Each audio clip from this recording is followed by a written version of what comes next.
And now, without further ado, I'm delightful to introduce our fourth speaker of the day. Meet Deimantė, a marketing specialist with over 15 years of experience focusing on web development, SEO, and Google Ads over the past 5 years. Today, Deimantės topic, Goodbye Plugins, Hello AI. Presentation will be in Lithuanian. Please welcome on the stage with the warmest applause, Deimantė Smitė. The stage is yours.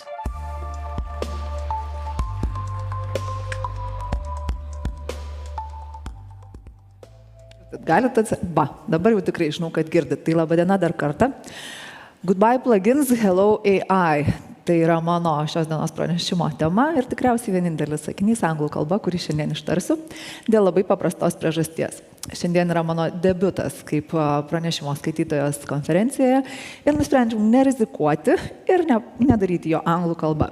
So I'm very sorry for those who won't understand me, because I'm gonna speak in Lithuanian just because I'm too afraid to speak in English with my kind of broken English. Šiandien noriu pasidalinti savo patirtimi, kaip įskiepius aš nusprendžiau pakeisti dirbtiniu intelektu. Šiek tiek paprieštarausiu, net nepaprieštarausiu, šiek tiek gal net ir papildysiu prieš tai pasisakiusią kolegę, kad pluginai yra tikrai labai naudingas dalykas, bet ne su auditorija, su kuria aš dirbu. Iš esmės, aš esu marketingistė pagal išsilavinimą ir, kaip kažkada viena mano darbdavė pasakė, ir pagal prigimtį. Ir į svetainių kūrimą atėjau per savo asmeninę patirtį. Kažkada turėjau visai nedidelį verslą, prekiavau drabužiais, ilgą laiką prekiavau tiesiog socialiniuose tinkluose ir kartą man pasiūlė barterių sukurti elektroninę parduotuvę. Tai atrodo kaip didžiulis išsigelbėjimas ir sukūrus tą elektroninę parduotuvę apie ją aš sužinojau tiek, kaip įkelti naują produktą. Tikėjausi, kad atidarius elektroninę parduotuvę, pardavimai plūs, bet stebuklas kažkaip neįvyko ir pradžioje aš aišku nesupratau, kodėl. Pradėjau domėtis ir atradau tokią sritį kaip SEO. Supratau, kad mano svetainė, tikrų elektroninė parduotuvė, nėra optimizuota ir, ji nedirba, ji tiesiog egzistuoja. Taip truputį po truputį aš pradėjau mokytis optimizavimo. Ir vėliau supratau, kad norint kažką tai daryti savo svetainėje, reikia mokėti su ją dirbti, ne tik tai optimizuoti, bet ir ją plėsti, kurti, tobulinti ir panašiai. Tuo metu aš priklausiau Lietuvos kūrėjų klubui ir ten susipažinau su labai daug solo verslų, kūrėjų, amatininkų, kurie susidurdavo su ta pačia problema kaip ir aš. Jie turėjo mažus biudžetus ir didelius norus. Ir jokia agentūra nenorėdavo apsimti kliento, kuris turi mažą biudžetą ir dažniausiai visi stukdavosi tose pačiose girnose. Jeigu ir pavykdavo susikurti kokią nors nedidelę elektroninę parduotuvę, tai iš esmės jie nedirbdavo ir veikdavo tik tai tiek, kiek klientui nusiųsdavom linką ir sakydavom, va čia galite įsigyti tokį ir tokį produktą. Tai po truputį aš nusprendžiau, jog pradėsiu teikti SEO specialistės paslaugas ir kaip normali marketingistė įsivardinau auditoriją, su kuria aš noriu dirbti. Tai buvo solo verslai ir maži kūrėjai, nes iš tokios asmeninės patirties labai norėjosi jiems padėti. Tai po truputį aš aišku pradėjau svetainių kūrimo mokintis pati ir tokią frazę, kurią matote čia, noriu tikėti, kad ekrane esu išvydus ne aš vienintelė, nes mokiausi iš tikrai labai daug klaidų, nes svetainės kūriau su YouTube konsultacija, nes tuo metu tokio kaip ChatGPT ir apskritai dirbtinio intelekto dar nebuvo ir tikrai neturėjau su kuo pasitarti, neturėjau kolegų, neturėjau nieko, tik tai žiauriai didelį norą išmokti. Labai daug mokytis, labai daug klysti. Šitą frazę, kai pirmą kartą ją pamačiau ekrane, tikrai padovanojo man ne vieną žilą plauką, ne vieną sudegintą nervų ląstelę, nes neturėjau kam paskambinti, neturėjau kam parašyti ir paklausti, o ką dabar, nes svetainė tiesiog neatsidaro ir neveikia. Taip besimokydama, truputį po truputį, aš pradėjau dirbti su klientais, kurie pasitikėjo manimi dėl to, kad aš jam galėjau pasiūlyti paslaugą. Aš jam galėjau pasiūlyti paslaugą, kurios jie negalėjo įsigyti agentūrose ar pas labai stipriai pažengusius kūrėjus, kurie tiesiog prašydavo didesnių biudžetų.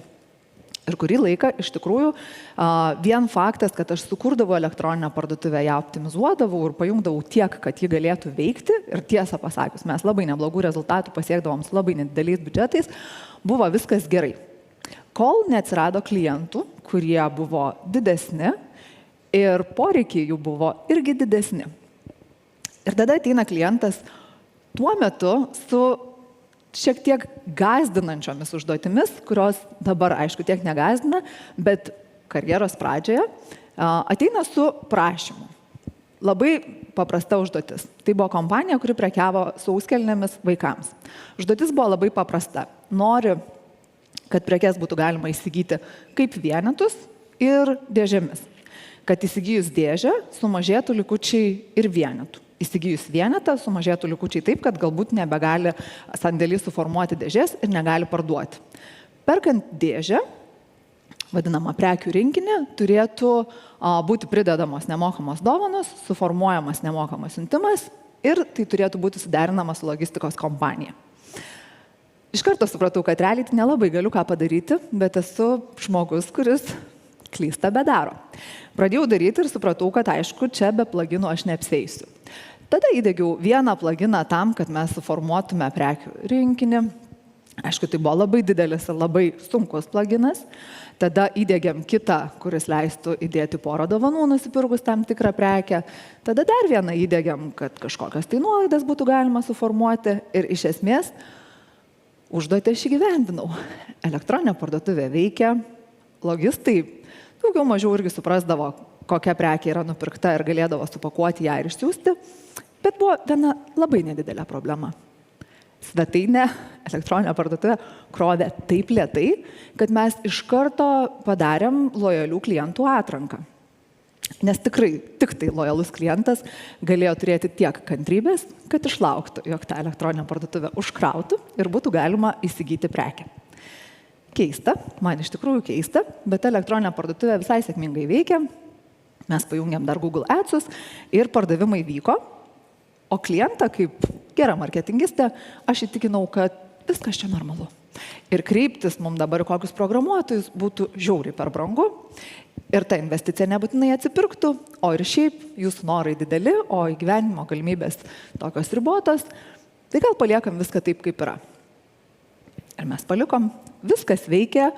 Ir aš jaučiausi prisidėjus dar vieną varnelę išmokus kažką naujo, bet visą laiką man kabėjo tas momentas, kadangi labai mėgstu savo klientų rezultatus sekti ir žiūrėti, kaip jiems sekasi, palaikyti su jais ryšį. Ir suprasdavau, kad elektroninė parduotuvė nėra tokia, kur galėčiau dėti savo portfolio ir sakyti, štai, sukūriau. Bet mes dirbom, aš kūriau toliau elektroninės parduotuvės ir tada į sceną įžengė klientas, kuriam reikėjo B2B sprendimo. Kaip ir minėjau, mano klientai yra tie, kurie turi sąlyginai nedidelius biudžetus ir jų dažniausiai ištariama frazė mums reikia žiauriai paprastai, kad būtų kuo mažesnis biudžetas. Iš esmės, kai man paskambino ir paklausė, ar aš galėčiau padaryti svetainės versiją B2B, tai reiškia, kad kainą matytų tik tai prisijungęs klientas ir galėtų pirkti didmeną. Prašymas buvo toks.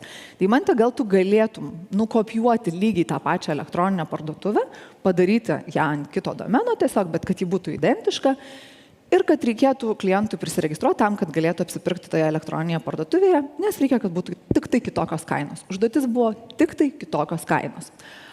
Aš kaip SEO specialistė iš karto mąstau apie tai, kad nelabai gerai, jeigu svetainės turinys dubliuosis, o plus mes čia dirbam su šitos elektroninės parduotuvės auginimu, būtų geriau, jeigu mes pritrauktume daugiau klientų. Ir sakau, padarykim tą aplinką didmenininkam toje pačioje elektroninėje parduotuvėje. Ir pirminė užduotis skambėjo labai paprastai. Klientas turi prisijungti ir pamatyti tiesiog tų pačių prekių visiškai kitokią kainą. Easy. Mes padarom kitoje aplinkoje kitokias kainas ir viskas yra labai paprasta. Bet gyvenime paprastai nebūna. Kuo giliau į mišką, tuo daugiau medžių. Ir tada, kai jau pradėjom tą aplinką kurti, atsirado daugiau poreikių. Klientė pradėjo sakyti, kad dabar tos prekės, kurios yra išskirstytos į skirtingas kategorijas, Didmenoje turėtų būti rodoma kaip viena didelė kategorija. Kai kurių prekių turi didmenininkas nematyti, kai kurių prekių jisai turi matyti naujų, bet nematyti mažmenininkas. Turėtų būti apribotas kiekis, kurį gali įsigyti, turi būti minimum, maksimum įrašyta, turi būti registracija kas kartą rankiniu būdu patvirtinama, kad negalėtų bet kas prisiregistruoti ir pirkti didmeną ir taip toliau ir taip toliau. Sąrašas plėtėsi kartu ir mano akis, nes aš supratau, kad aš nežinau, kaip tai padaryti. Realiai nežinau, kaip tai padaryti, bet turiu vieną didelę problemą. Aš niekada nesakau, negaliu, nemoku, nežinau. Visą laiką sakau, man reikės daugiau laiko išsiaiškinti. Ir aš pradėjau aiškintis. Aiškinausi kokią savaitę, nes kiekvieną mažą žingsnelį supratau, kad reikia daryti atskirai. Reikia padaryti, kad viena kategorija būtų rodoma vienokiem vartotojams, kita kategorija rodoma kitokiem, vienus išjungti, kitus įjungti, padaryti minimalų kiekį, iš karto padaryti pranešimą, jeigu yra per mažas likutis parduotuvė ir taip toliau. Žodžiu, užduočių buvo labai daug ir su kiekviena iš tų užduočių mažėjo mano nervų ląstelių, daugėjo mano žilų plaukų, kol galiausiai aš klientai sakau, atsiprašau, bet aš negaliu to padaryti. Tau reikėtų kreiptis į rimtesnį programuotoją, kuris galėtų tai padaryti. O klientė, žinoma, man atsako, tokių biudžetų nėra, paieškok dar. Ir tai buvo toks tikrai sudėtingas laikotarpis. Aš labai daug pergyvenau, labai daug ieškojau.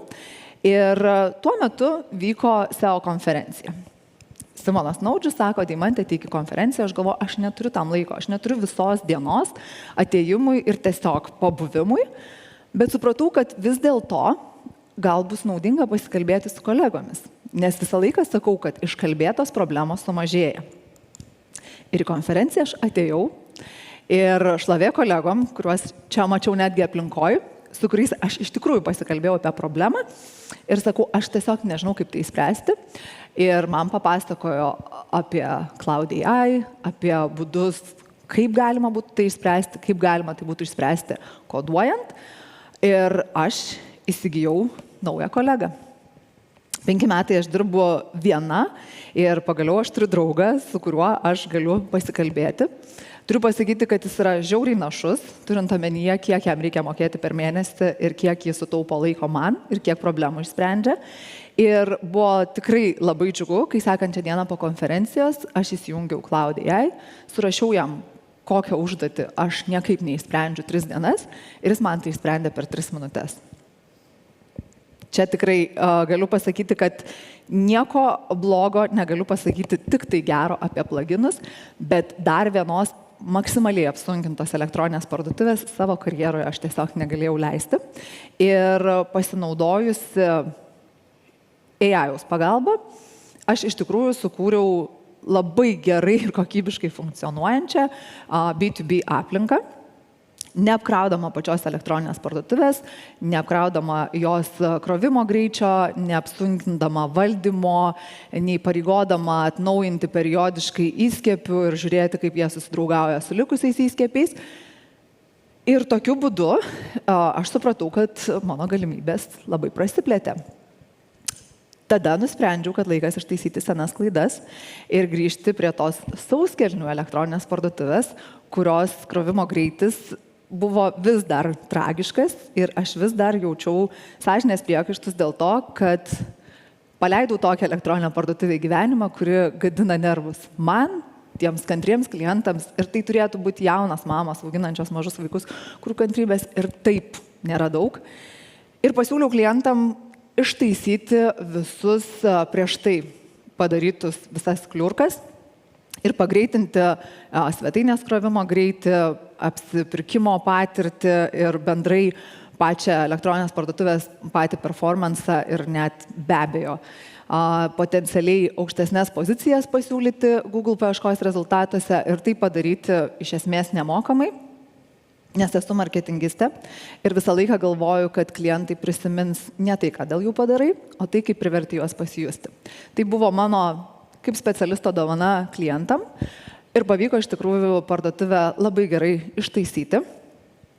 Įkrauna gerokai greičiau, apsipirkimo patirtis gerokai geresnė potencialas svetainiai pagaliau užimti aukštesnės pozicijas Google paieškos rezultatuose irgi yra. Ir kas dar yra smagu, kad į mane pradėjo žiūrėti kaip į rimtą programuotoją ir logistų programuotojai pradėjo man rašyti ir bendrauti su manim kaip lygių su lygiu. Nėra, kad mane tai labai džiugintų, nes aš realiai kas antro žodžio nesuprantu. Ir kai man ateina, ir čia yra tik tai nedidelė pastraipėlė dalykų, kurių aš skaitydama tiesiog nukopijavau į Cloud AI ir sakau, žiūrėk, čia mano klientas po viso to, ką mes padarėm, rašo man tokius laiškus ir prašo kažkokių sprendimų. Ką mes galim padaryti? Ir mes kartu su vieninteliu mano egzistuojančiu kolega nusprendžiam, ką galim padaryti, ką mes galim pasiūlyti klientui, planą A, planą B, protingą kalbą atsakyti. Ir faktas, kad aš neatiduodu viso to vien tik tai dirbtiniam intelektui, aš stengiuosi tai įsisavinti ir tokiu būdu augti ir tobulėti, bet tikrai labai gera jausti, kad turiu pagaliau su kuo pasitarti, kai iškyla problema, arba kai užduodami klausimai, kuriuos aš kaip tiesiog marketingistė ne visada turiu atsakymų ir tų klausimų ne visada ir užduočių suprantu. Tai realiai mes dabar dirbam kartu, toli gražu negaliu pasakyti, kad aš nebenaudoju pluginų ir pasakymas goodbye plugins yra truputėlį hiperbolizuotas, bet turiu pasakyti, kad kartais tikrai yra paprasčiau paprašyti nedidelio kodo ir jį diegus atsisakyti kažkokio tai plugino ir taip išspręsti kažkokią tai mažą techninę, funkcinę problemėlę, negu pridėkti pluginų, kurie, kaip mano kai kurių labai savarankiškų klientų patirtis rodo, dažnai ir užlaužia visą svetainę. Ir tiesiog iš savo daugybės klaidų padarytų ir patirties galiu pasidalinti keliais tokiais tipsais, kuriuos aš tikiuosi panaudos tie, kurie yra nauji šitoj srity ir kaip aš neturiu su kuo pasitarti ir kaip aš mokosi iš klaidų. Tai pirmiausia, dar vienas angliškas sakinys mano pranešime, backup is a must. Tai jau tikrai, kad būtinai reikėtų pasidaryti atsarginę svetainės kopiją, kai nusprendžiate lysti prie svetainės kodo ir daryti pokyčius tenai, nes apie tos visus critical error dažnai teks pamatyti, nes kartais tiesiog net ir dirbtinis intelektas kodą suformuoja nebūtinai teisingai arba jį suformuoja tokį, kuris konfliktuoja su prieš tai įrašytų. Tai tartis reikia kaip ir su gydytojais. Vieno diagnozę nepasitikėti ir visą laiką pasitariu su dviem savo kolegom, tai ChatGPT ir Cloud AI. Dažnai ChatGPT pasiūlo gerokai paprastesnį kodą, sprendimui labai nedideliam, jeigu reikia kažkokios, tai nežinau, pranešimo žinutės tiesiog prie, pavyzdžiui, siuntimo informacijos, pridėti kažkokią paprastą žinutę, kas seniau man atrodė neįtikėtinai sudėtingas dalykas ir joks pluginas man to tiesiog paprastai negalėjo padaryti, tai į ChatGPT aš kreipiuosi tada, kai reikia nedidelio kodo, o į Cloud AI kreipiuosi tada, kai jau reikia rimto sprendimo ir tokio gerai apgalvoto kodo.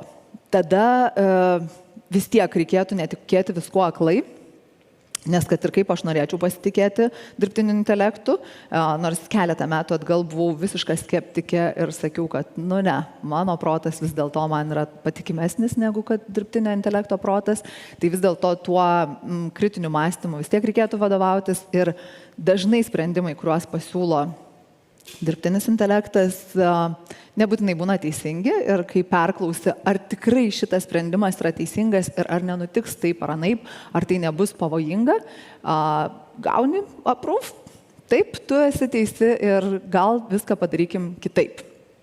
Tai jeigu nuspręsite irgi keletą pluginų išinstaliuoti ir pakoduoti, tai viskuo aklai netikėkit ir aš labai dažnai iš vieno nukopiavusi kodą įkeliu kitam ir paklausiu, ar su šituo kodu viskas yra gerai. Tiesiog padouble checkint ir pasižiūrėti, ar nėra klaidų. Ir aišku, nerekomenduoju lysti tiesiogiai prie svetainės kodo, tam naudoti pluginą ir per įskiepius po gabaliuką dėliotis tuos kodus, kurie yra reikalingi, kuriuos po kurio laiko galima deaktyvuoti, jeigu jie nėra aktualūs. Ir aišku, jeigu nesate koduotai, programuotai, o tiesiog marketingistai kaip aš, tai gal geriau ir nelysti ten, kur neišmanot. Kadangi žinau, jog po mano pranešimo bus pietus, tai aš galvoju, neužlaikysiu jūsų labai stipriai, nežinau, kad turbūt 30% čia sėdinčių žmonių visiškai neįdomu, ką aš kalbu, nes manęs nesuprato, o tie, kurie mane girdėjo, tikiuosi, kad bent jau gavote padrasnimą, jeigu esat nauji, arba patvirtinimą, jeigu jau senai tame dirbate, kad vis dėlto koduoti ir programuoti gali net ir marketingistai. O jeigu turit man klausimų, tai aš mielai jūsų išklausysiu. Ačiū.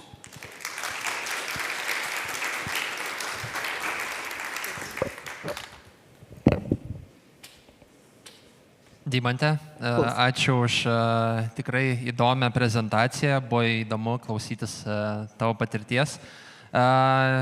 Ir tikriausiai pasiteisino tas primtas sprendimas praėjusiais metais SEO konferencijai sudalyvauti. Tikrai taip. Džiaugiuosi, kai mane įkalbinėja ir čia mane įkalbinėjo sudalyvauti, tai tikriausiai ne veltui čia tikiuosi sudalyvavau, o praeitą kartą tai buvo tikrai labai geras sprendimas. Tikiuosi, kad ir dažniau tave pamatysim, o aš girdėjau gandų, kad galimai ir 26 metais bus SEO konferencija, bet nekaltinkit manęs. Turim kelis klausimus irgi, tai gal pradėsim tada nuo pirmojo. Gal galėtum pasidalinti, kokios geriausios strategijos arba tau veikiančios strategijos, kurios padėjo atvesti srautą į svetainę? Tai visų pirma, aš esu turinio marketingo šalininkė ir visą laiką mąstau apie tai, kad internetinė svetainė ar elektroninė parduotuvė pirmiausia turi tarnauti ne paieškos sistemoms, o klientui, vartotojui, kuris užeina į svetainę. Jeigu jis ten ras naudingos informacijos, jeigu visa apsipirkimo patirtis bus aiški ir paprasta, jeigu tai, ko jis ieško, suras lengvai, ta elektroninė parduotuvė tikrai gerai funkcionuos ir kaip geras gandas nuvilnys per kitus klientus. Ir tikriausiai dizaino mandrumai ir visi gražumai ne visą laiką yra sprendimas, nes vizualiai pirmiausia svetainė atrodo gražiai, bet jeigu joje nepatogu apsipirkti, tai kaip namai, kurie yra įrengti labai gražiai ir moderniai, bet juose tiesiog nejauku gyventi. Tai aš visą laiką už tai, kad svarbiausia, jog svetainė būtų naudinga ir patogi. O kokį kanalą rekomenduotum rinktis organiško srauto atvedimui, kadangi vis tiek žinom turbūt daugelis, kad Facebookas vis mažiau ir mažiau rodo, nori, kad daugiau investuotum į reklamą, kokį galbūt tu rekomenduotum pradėti su turiniu? Kanalą atvedimui. Aš, aišku, Facebooką laikau jau tokiu dinozauru, kuris tikrai jau greitų laikų išnyks. Socialiniai tinklai vis dėlto, kad ir kaip aš jų nemėgčiau, socialiniai tinklai tokie kaip Instagramas ir visos kitos platformos, vis dėlto šiuo metu, man atrodo, vis dar veikia ir sakyčiau, kad dar yra tas traukinys, kuris neišvažiavo ir šiuo metu vis dėlto iš savo klientų praktikos matau, kad jis veikia.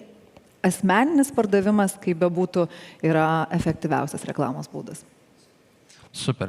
Ir dar tada vienas būtų, ar galėtum galbūt pasidalinti irgi iš savo asmeninės patirties, tai paminėjai tą iššūkį susidurti ir kuomet pridėgus daug pluginų svetainėje sulėtėjo jos greitis, galbūt galėtum dar pasidalinti kažkokių, nenoriu tai pavadinti failų, patirčių ir galbūt ką iš to išsinešiai. Tai failų tai būta ir daug, bet viena iš tokių, kur pirma šovė galvoje, tai buvo tiesiog ta pati elektroninė parduotuvė, kuriai sukūrėm B2B aplinką ir vieną rytą man klientė rašo alarmą apie tai, kad mažmenos klientai mato didmenos kainas ir tai yra labai negerai, kas čia nutiko. O nutiko labai paprastas dalykas, pluginas, kurį aš naudojau kodavimui, prie svetainės admin skiltės gali prisijungti daugiau žmonių, kažkas netyčia pluginą tiesiog išjungia ir visa tai, kas buvo sukoduota, išsijungia. Ir gavosi, jog aplinka, kuri buvo skirta didmenininkam, buvo prieinama ir mažmenininkam, tai tokių failų įvyksta. Tai aišku pamoka man, kad padaryti, jog visi kiti vartotojai prie negalėtų lysti prie pluginų, tai žodžiu gyveni ir mokaisi. Tokių situacijų būna dėja, nedažnai, bet būna. Dėkui už pasidalintą patirtį, Deimante. Turim dovanėlę nuo mūsų rėmėjų šiandien ir tikiuosi, kad pasisekė tavo debiutas šiandien ir pamatysim tave dar ir dar. Ačiū labai. Ačiū. Ačiū.